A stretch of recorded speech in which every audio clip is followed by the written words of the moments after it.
ஹெக்டேக்கு சொந்தமான car showroom, bike showroom, இது மட்டும் இல்லாமல் மிகப்பெரிய மளிகை நிறுவனங்கள், அதாவது சூப்பர் மார்க்கெட், இந்த எல்லா நிறுவனத்துலையும் வேலை செய்கிறாங்கன்னா அந்த அழகிய பெண்கள் திடீர்னு காணாமல் எப்படி இருக்குன்னு பாருங்கள். அங்கே இருக்கிற அந்த மாவட்டத்திற்கு உட்பட்ட எந்த பெண்களும் அங்கே வேலைக்கு அந்த மாவட்ட பெண்கள் யாரும் அவங்க நிறுவனங்கள்லேயோ பள்ளிகள்லேயோ கல்லூரிகளிலேயோ போய் படிக்க போகிறதே இல்லை. ஏன்னா அவங்களுக்கு எல்லாமே தெரிஞ்சிருக்கு. இதில் கிட்டத்தட்ட எனக்கு தெரிந்து 900க்கு மேற்பட்ட பெண்களை இவர்கள் சீரழித்து படுகொலை செய்திருக்கிறார்கள்.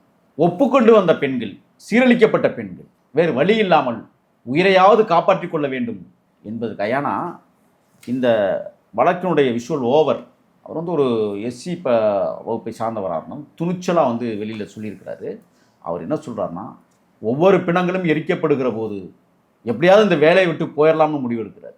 ஒரு பச்சை குழந்தையை கற்பழிச்சிட்டு கொண்டுட்டு கொண்டாந்து கொடுக்குறாங்க ஆசிட்ட முகத்தில் ஊற்றி.